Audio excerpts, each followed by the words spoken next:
Cek 1 2 3. Oke, sebelumnya assalamualaikum warahmatullahi wabarakatuh.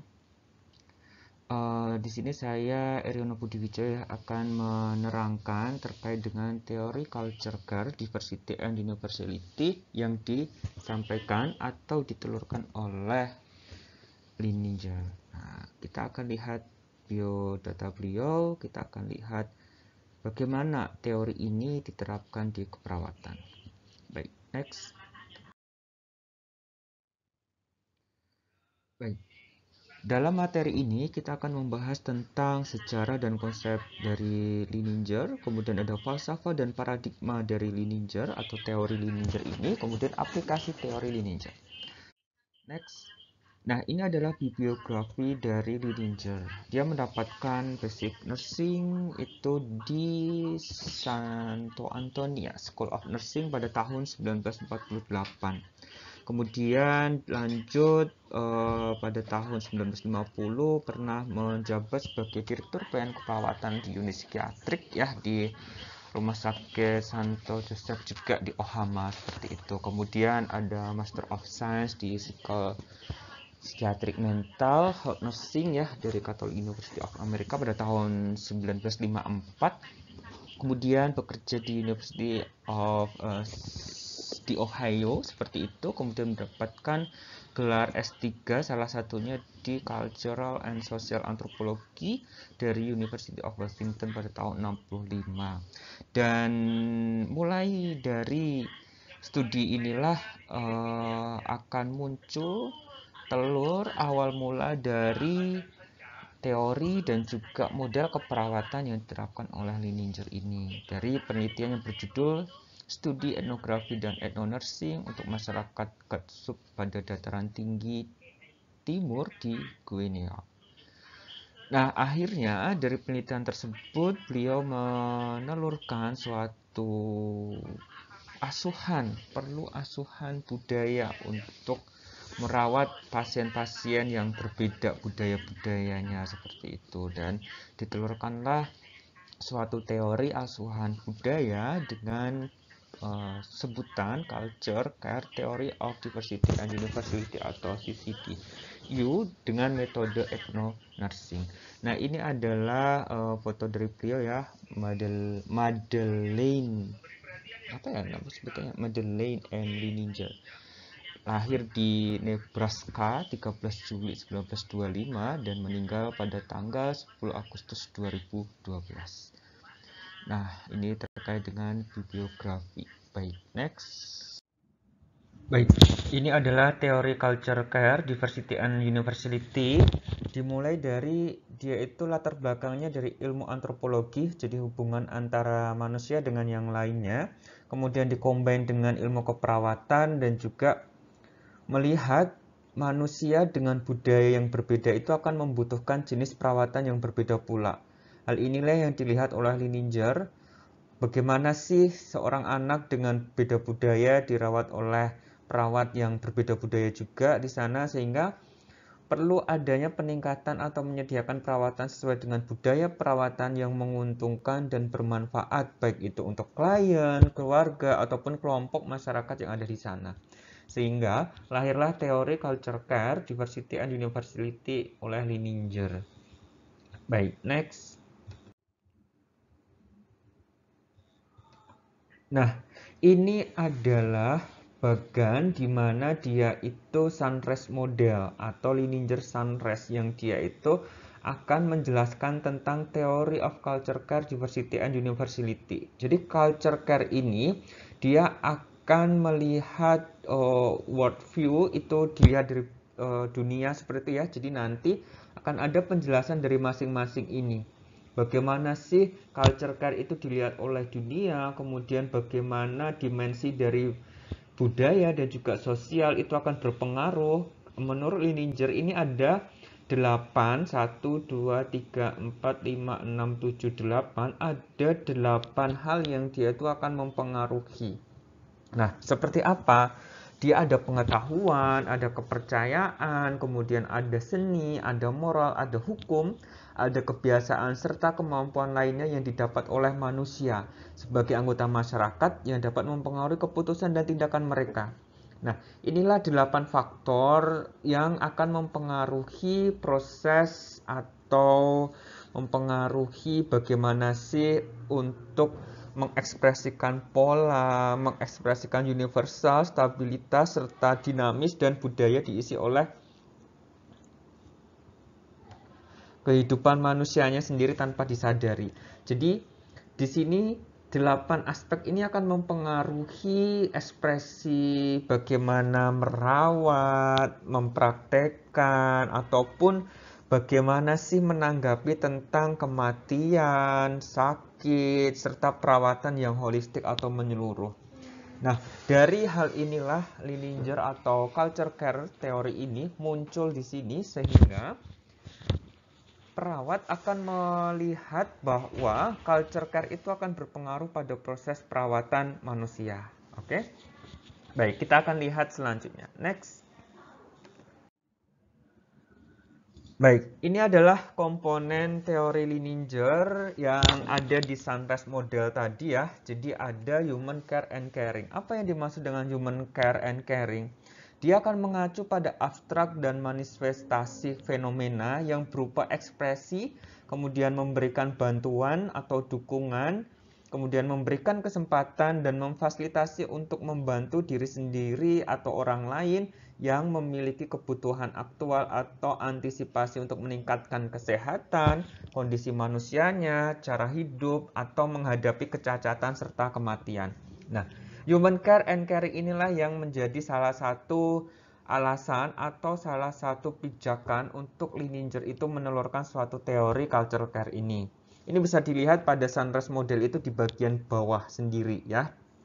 Nah, kemudian ada culture itu sendiri. Culture itu apa? Dia akan mengacu pada pola hidup, nilai, keyakinan, simbol, dan norma, serta aturan tindakan dari praktik individu, baik itu kelompok, organisasi yang dipelajari, serta dibagi memberi petunjuk dalam berpikir, bertindak, mengambil keputusan, dan ditransmisikan dari suatu generasi ke generasi. Jadi culture itu atau budaya itu dia turun-temurun karena suatu kebiasaan kemudian menjadi budaya dalam kelompok tersebut dan diturunkan lagi sehingga generasi ke generasi sampai membudaya dalam kelompok tersebut. Nah, setelah kita mengetahui tentang culture itu apa, kita akan lihat culture care. Culture care itu mengacu pada sintesa secara kultural dari memberi bantuan, memberi dukungan, memberi kesempatan atau memfasilitasi, serta tindakan keperawatan pada diri sendiri atau orang lain, serta berfokus pada fakta atau kebutuhan antisipasi untuk kesejahteraan kesehatan klien atau menghadapi kecacatan, kematian, atau kondisi manusia yang lainnya. Nah, culture care inilah yang nanti akan mempengaruhi 8 aspek yang sudah saya jelaskan di awal tadi yang akan kita perinci pada slide selanjutnya. Baik, kita akan mengacu pada poin yang keempat terkait dengan culture care diversity. Inilah yang menjadi acuan pada variasi kultural atau perbedaan dalam keyakinan perawatan, perbedaan dalam arti, pola, nilai, simbol, ataupun jalan hidup di antara kultur dan juga kehidupan manusia. Nah, culture care diversity inilah yang menjadi pijakan juga untuk Linenger melihat bahwa ada perbedaan antara perawatan orang yang berbeda budaya, sehingga perlu ada suatu tindakan atau suatu teori yang menyatakan bahwa kita harus memunculkan teori baru. Nah, memunculkan model baru dan apa saja yang dipengaruhinya. Nah, muncullah Sunrise model ataupun teori dari culture care. Model itu kalau kita berbicara tentang ilmu, ya, teori itu di atas dari model. Teori itu masih bersifat abstrak, model itu sudah bisa diaplikasikan. teknisnya. Berbicara teknisnya itu adalah model. Oke. Model tentang sunrise itu. Baik, kita lanjutkan. Next. Baik, ini adalah culture car universality. Oke, dia ada kesamaan kultural berdasarkan pada arti perawatan, baik itu kejujuran, pola, nilai, simbol, serta jalan hidup yang menggambarkan perawatan sebagai manusia yang universal.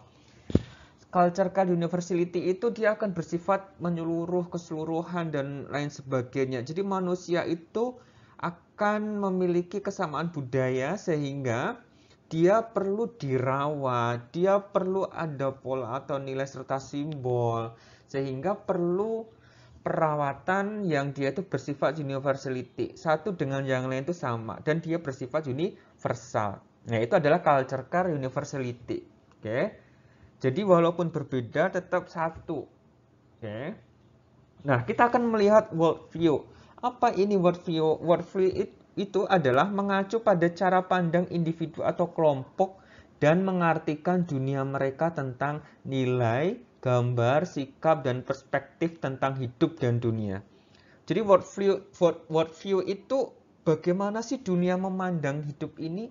Apakah positif, apakah negatif, apakah baik atau buruk. Nah, ini akan mempengaruhi proses sehat sakit, akan mempengaruhi proses perawatan, ataupun polanya. Makanya, worldview inilah yang menjadi output bagaimana seorang Lininger ini bisa menyelesaikan atau menelurkan suatu metode sunrise dan juga teori dari culture care ini. Oke.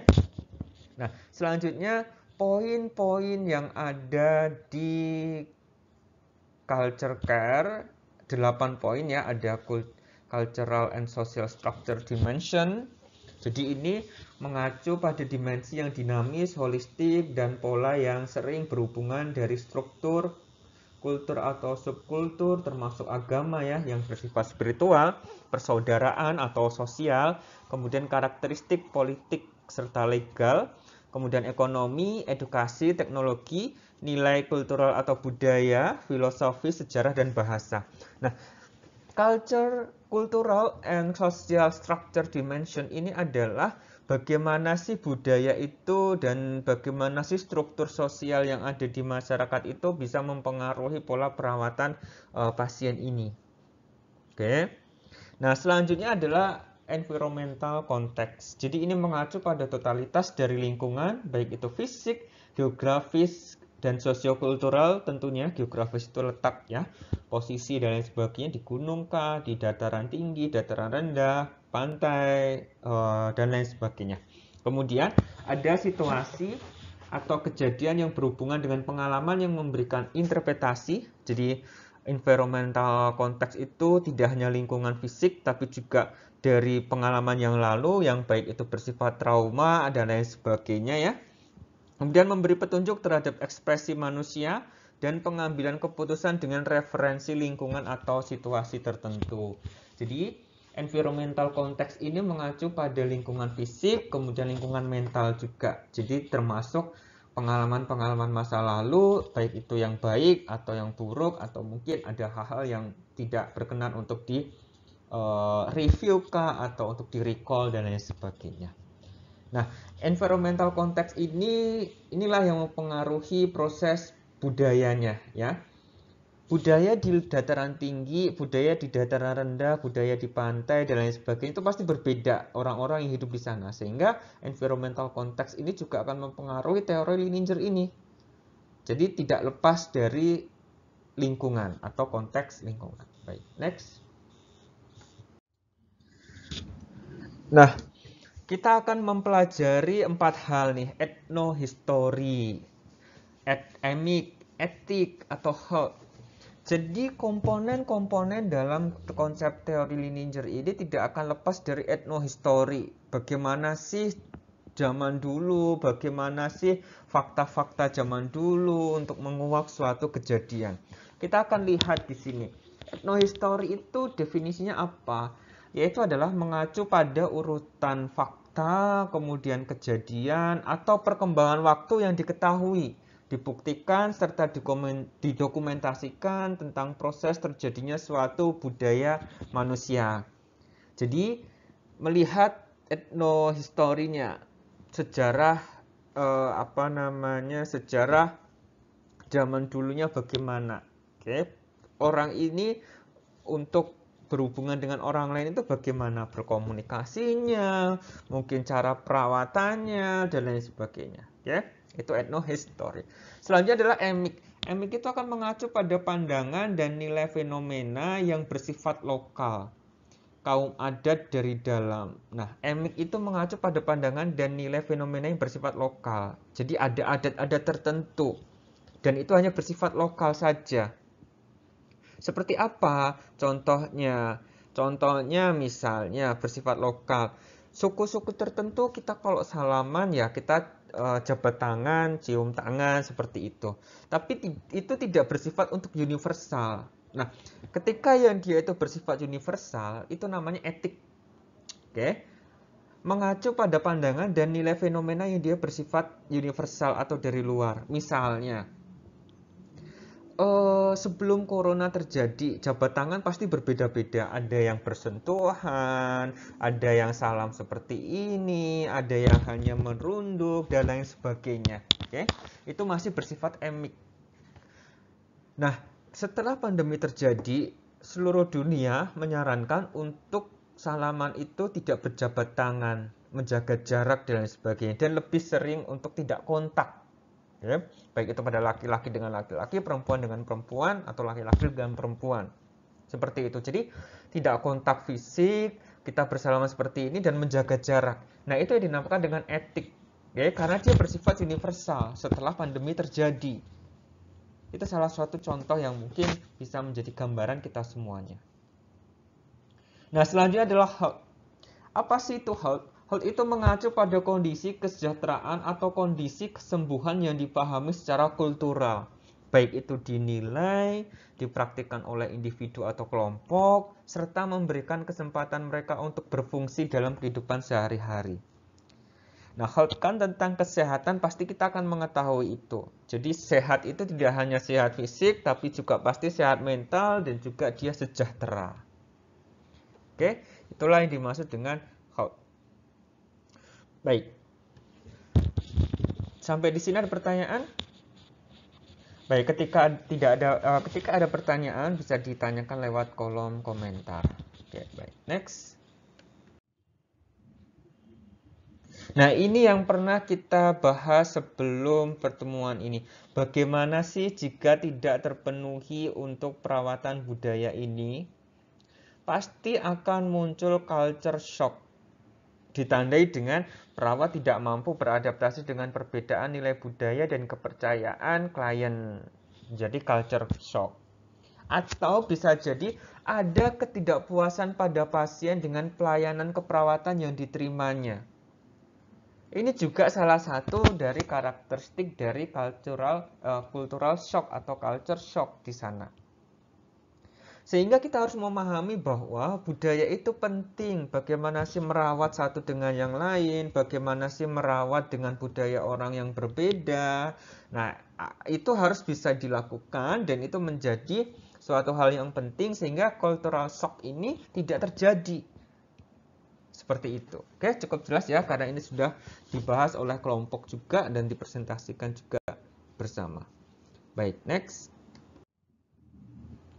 Nah, ini adalah falsafah dan paradigma Lininger atau bagaimana sih Lininger itu memberikan makna atau bagaimana sih Lininger itu melihat. Jadi kita akan pastikan bahwa setiap konsep sentral keperawatan, setiap teori keperawatan apapun itu, Orem kah, Lininger kah, dan lain sebagainya akan melihat 4 hal konsep sentral keperawatan. Cara pandang, keyakinan, nilai-nilai konsep dalam terlaksana asuhan keperawatan itu memiliki latar belakang budaya terhadap 4 konsep sentral keperawatan. Apa saja itu?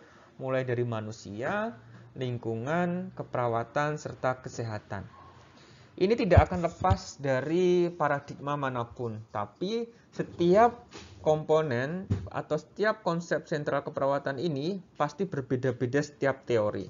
Nah, menurut Lininger atau falsafah dan paradigma Lininger, kita akan lihat satu persatu apa yang dimaksud dengan manusia, lingkungan, keperawatan, serta kesehatan.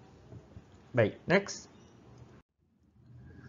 Baik, ini adalah manusia. Definisi dari manusia adalah individu, keluarga, ataupun kelompok yang memiliki nilai-nilai dan norma yang diyakini dan berguna untuk menetapkan pilihannya. Menurut Lininger, manusia itu memiliki kecenderungan untuk mempertahankan budayanya setiap saat dimanapun dia berada. Jadi misalkan kita orang Indonesia dengan suku Timur dan lain sebagainya, atau dengan budaya Timur dan lain sebagainya, ketika kita menginjakkan di Eropa, ketika kita menginjakkan di Amerika, di Asia Timur dan lain sebagainya, pasti kita akan mempertahankan budaya kita dengan misalnya tetap menggunakan budaya yang sesuai dengan keyakinan kita, baju sesuai dengan keyakinan kita, kemudian cara berpandangan dan lain sebagainya seperti itu. Oke, cara berinteraksi satu dengan yang lain itu pasti akan kita pertahankan. Nah, itulah yang menjadi sifat asli manusia atau kecenderungan untuk mempertahankan budaya. Itu yang dilihat oleh Lininger. Selain itu, setiap budaya manusia itu memiliki pengetahuan dan praktik perawatan tradisional dan biasanya pengetahuan dan praktik perawatan profesional ini berbeda-beda, baik secara transkultural ataupun individual. Maksudnya bagaimana, Pak? Maksudnya adalah budaya-budaya yang dia pegang oleh manusia itu memiliki pengetahuan dan praktik tradisional. Contohnya, budaya tertentu mengatakan bahwa orang habis lahiran itu jangan banyak, atau orang sebelum lahiran itu jangan banyak gerak, istirahat saja, jangan melakukan ini, jangan melakukan itu, ya. Itu pasti berdasarkan dari pengalaman-pengalaman masyarakat sebelumnya yang menyatakan bahwa nanti akan susah untuk lahiran dan lain sebagainya. Oke? Ada yang mengatakan seperti itu. Makanya dia berbeda-beda. Orang yang sebelum lahir di Jawa dan orang yang sebelum lahir di Kalimantan, di Nusa Tenggara Timur, di Papua, atau di Sumatera dan lain sebagainya pasti berbeda pegangannya. Oke, itulah yang dimaksud dengan transkultural yang berbeda-beda antara satu dengan yang lain, yang dia itu bisa jadi bersifat individu. Oke. Nah, sehingga manusia dengan budaya yang berbeda-beda ini dibutuhkan perawatan yang berbeda pula. Karena adanya salah persepsi dari perawat terhadap kondisi klien akan berpengaruh pada pelayanan keperawatan yang diberikan. Nah, inilah ketika kasus dulu kan pernah dipresentasikan ya, ada budaya tertentu yang ngomongnya itu memang tinggi, tapi perawatnya menyatakan bahwa itu marah-marah dan lain sebagainya, padahal itu ngomong biasa. Nah, itulah persepsi yang dari perawat itu dengan kondisi klien yang dia butuh berbeda. Oke? Baik. Nah, selanjutnya nih, setelah kita mengetahui tentang definisi dari manusia, kita akan melihat konsep sentral keperawatan yang kedua, yaitu next, keperawatan itu sendiri. Bagaimana sih seorang Lininger melihat keperawatan itu? Atau bagaimana sih konsep sentral dalam keperawatan itu ada keperawatan? Nah, keperawatan itu berbasis budaya atau caring yang merupakan sesuatu yang dia itu bersifat esensial untuk kesejahteraan, untuk kesehatan, untuk pertumbuhan, serta pertahanan, dan untuk menghadapi ketidakberdayaan ataupun kematian. Oke. Karena keperawatan itu sebagai profesi perawatan transkultural yang unik, karena aktivitas perawatan pasien itu ditujukan untuk memberikan dukungan dan memberikan pasien memenuhi kebutuhannya sesuai dengan nilai budaya, kepercayaan, dan gaya hidup mereka. Makanya, ketika kita merawat pasien dengan berbeda budaya, kita harus memberikan ruang, memberikan waktu untuk bisa mengapresiasikan atau untuk bisa mempresentasikan apa yang menjadi budaya dari mereka. Oke.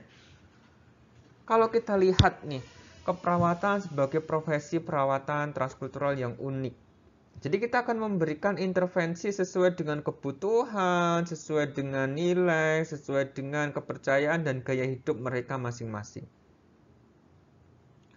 Nah, asuhan keperawatan yang ditujukan inilah untuk memandirikan pasien. Jadi tujuannya adalah untuk memandirikan pasien sesuai dengan latar belakang budaya pasien masing-masing. Asuhan keperawatan dikelola secara profesional dalam konteks budaya klien dan membutuhkan kebutuhan asuhan keperawatan. Jadi dia bersifat individu, jadi bersifat berbeda satu dengan yang lainnya. Apa yang perlu dilakukan oleh perawat? Perawat memiliki strategi yang digunakan dalam asuhan keperawatan dengan mempertahankan dan mengakomodasi dan mengubah budaya klien. Oke. Jadi bisa budaya klien dipertahankan, jadi bisa untuk memberikan ruang dan waktu untuk pasien ini mengekspresikan apa yang dia inginkan, serta bisa jadi diubah budayanya. Oke. Tapi sangat kecil kemungkinan untuk kita mengubah budaya klien selama perawatan di rumah sakit. Baik, kita akan melihat untuk konsep sentral keperawatan yang ketiga, yaitu lingkungan. Baik, kita akan melihat lingkungan. Lingkungan adalah keseluruhan fenomena yang mempengaruhi perkembangan, keyakinan, serta perilaku klien. Lingkungan bisa jadi dipandang sebagai suatu totalitas kehidupan di mana klien dan budayanya itu saling berinteraksi satu dengan yang lain. Oke. Ada 3 bentuk lingkungan yang bisa kita pahami atau bisa kita lihat pada paradigma Lininger ini. Yang pertama, lingkungan fisik, lingkungan sosial, serta lingkungan yang dia itu bersifat simbolik. Baik, kita akan lihat satu persatu apa yang dimaksud dengan lingkungan fisik. Lingkungan fisik itu dapat membentuk budaya tersebut, misalnya untuk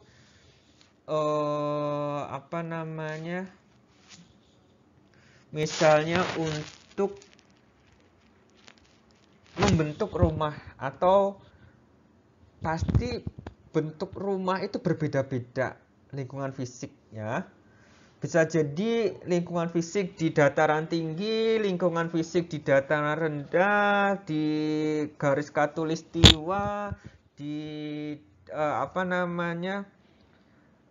daerah yang bersalju, itu pasti berbeda-beda. Itu lingkungan fisik. Sedangkan lingkungan sosial adalah individu harus mengikuti struktur sosial dan aturan yang berlaku di lingkungan tersebut. Lingkungan sosial itu seperti hubungan satu dengan yang lain, interpersonal, kemudian hubungan di tetangga dan lain sebagainya, teman kerja, teman sekolah, itu adalah lingkungan sosial. Lingkungan sosial ini juga akan berpengaruh pada proses perawatan individu ini. Oke. Jadi misalkan kalau kita merawat masih muda, ya bisa jadi akan ngikut dan lain sebagainya. Tapi kalau merawat pasien-pasien yang sudah lansia dan lain sebagainya, bisa jadi mereka akan define atau nggak mau dirawat dan lain sebagainya. Nah, itulah yang menjadikan lingkungan sosial itu akan berpengaruh pada proses paradigma Lininger ini. Oke. Nah, selanjutnya terakhir adalah lingkungan simbolik, di mana lingkungan simbolik itu adalah keseluruhan bentuk atau simbol yang menyebabkan individu atau kelompok itu bersatu, seperti musik, seni, riwayat hidup, bahasa, atau atribut yang digunakan. Nah, disitulah lingkungan simbolik yang menjadi penting, disitulah lingkungan yang memang kita harus lihat apakah memang prosesnya itu perlu kita rawat lebih detail dengan mungkin bahasa yang sesuai, mungkin dengan kehidupan sebelumnya yang sesuai, sehingga kita harus bisa merawatnya dengan baik. Oke, jadi itu adalah lingkungan simbolik. Saya rasa cukup jelas ya. Nanti kalau ada pertanyaan bisa di chat ataupun bisa dikomentari lewat kolom komentar. Baik, next. Nah, ini adalah paradigma terakhir, yaitu adalah paradigma kesehatan. Oke. Kesehatan merupakan suatu keyakinan, suatu nilai pola kegiatan dalam konteks budaya yang digunakan untuk menjaga dan memelihara keadaan seimbang atau sehat yang dapat diobservasi dalam aktivitas sehari-hari. Nah, kesehatan inilah yang menjadi poin penting kenapa seorang Lininger itu menelurkan teori culture care, universality, and diversality. Oke. Jadi ada proses di mana suatu keyakinan dan nilai serta pola kegiatan itu akan berpengaruh pada konteks budaya yang digunakan untuk menjaga dan memeliharanya. Selain itu, kesehatan dalam perspektif transkultural nursing ini diartikan sebagai pandangan masyarakat tentang kesehatan yang bergantung pada kelompok kebudayaannya. Jadi misalnya, kalau kita memang jadi perspektif transkultural nursing itu, kalau kita meyakini atau budaya itu meyakini bahwa kita itu sehat, ya pasti masyarakatnya akan sehat. Oke. Seperti pandemi COVID-19 ini kan kita untuk lakukan lockdown dan lain sebagainya, tidak interaksi dan lain sebagainya. Oke. Kemarin beberapa hari yang lalu saya membaca suatu berita artikel yang menyatakan bahwa suatu suku yang dia itu tidak berhubungan dengan orang luar, dia zero case untuk COVID-19 ini. Seperti itu. Jadi, kalau memang pandangan masyarakat tentang kesehatan itu melihat bahwa kita tidak akan melakukan kontak dengan orang lain dan lain sebagainya yang menjaga diri kita untuk sehat, ya berarti kita sehat. Ya. Jadi itu adalah perspektif transkultural nursing yang bisa dilihat atau salah satu menjadi alasan kenapa sih kesehatan itu menjadi paradigma yang penting dalam teori. Oke, baik, next. Ini adalah pengembangan empiris teori Lininger. Jadi ada contoh-contoh artikel yang sudah beberapa didapatkan dan mungkin dibahas oleh mahasiswa juga. Pengembangan empiris teori ini salah satunya pada ranah maternitas ya. Jadi seperti kemampuan merawat pada ibu pasca sesio cesaria dan hubungannya dengan nilai budaya. Oke, jadi dia akan melihat bagaimana sih perawat itu atau bagaimana sih ibu itu untuk merawat luka SC, ya, luka SC dilihat dari perspektif nilai budayanya. Oke. Didapatkan hasil bahwa diskusinya perawat harus melakukan pendekatan budaya dalam memfasilitasi ibu untuk merawat dirinya dan merawat bayinya sesuai dengan nilai budaya mereka sehingga ibu dapat melakukan perawatan secara optimal. Jadi harus ada pendekatan budaya ibu SC budaya suku Jawa, ibu SC budaya suku Dayak, dan lain sebagainya itu berbeda. Makanya perawat harus mempelajari lebih detail apa sih yang harus dikerjakan atau bagaimana sih perawatan pada pasien-pasien dengan SC dan lain sebagainya. Oke, seperti itu. Ini salah satu contohnya. Baik, next. Nah, ini adalah penerapan teori Lininger pada keperawatan jiwa. Jadi melihat refleksi on transcultural care masuk dalam cultural care theory and mental health theory. Nah, dalam kasus ini case report ya. Jadi dia melihat kasus bahwa ada 20 orang yang dia itu mengalami gangguan mental, oke, atau apa yang namanya gangguan perilaku yang parah seperti itu di Australia. Dia harus melihat bagaimana sih budaya ini akan mempengaruhi pada mental budaya ini akan mempengaruhi pada pola si pasien ini seperti itu gitu.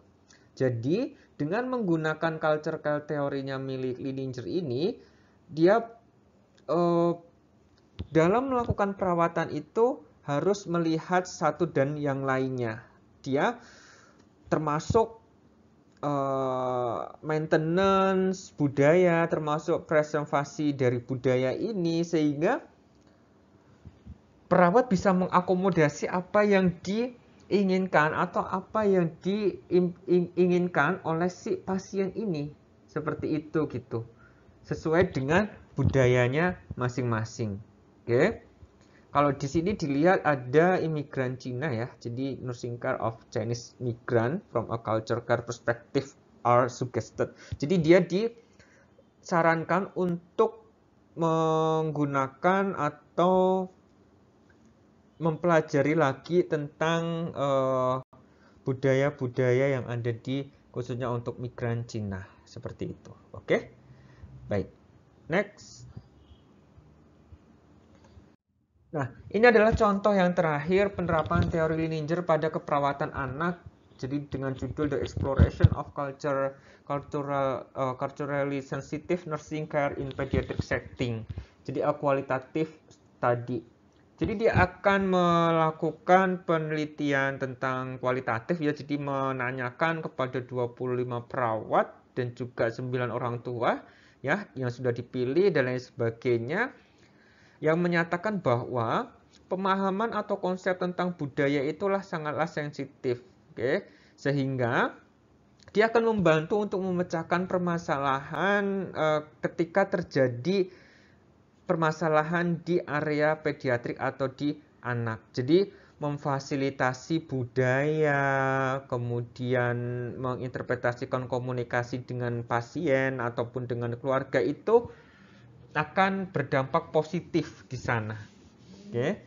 Jadi penting sekali untuk kita menyediakan, penting sekali untuk kita memahami tentang budaya yang dimiliki oleh klien, sehingga kita harus komunikasi, sehingga kita harus mempertanyakan, sehingga kita harus diskusi dan lain sebagainya, baik itu kepada keluarga ataupun kepada perawat yang memiliki budaya yang sama. Oke, baik. Next. Oke, terima kasih. Seperti itu yang bisa kita pelajari tentang culture care, university and diversity dari Lininger, sehingga perawat harus mempelajari bagaimana sih perubahan-perubahan atau perbedaan-perbedaan perawatan pada suku di pasien yang kita rawat. Oke, baik, sukses untuk semuanya. Saya ingatkan kembali, kita masih dalam pandemi COVID-19, silakan menggunakan masker, kemudian cuci tangan dengan menggunakan sabun, hand sanitizer, dan lain sebagainya, dan juga menghindari kerumunan, dan juga menjaga jarak. Oke, bersihkan handphone juga ya, kemudian mandi ketika sudah pulang, dan lain sebagainya, berjemur juga jangan lupa, tetap sehat, tetap gembira, berpikir positif. Sukses untuk semuanya, semoga kita dijauhkan dari virus COVID-19 ini dan tetap sehat fisik dan sehat mental. Saya akhiri, wassalamualaikum warahmatullahi wabarakatuh.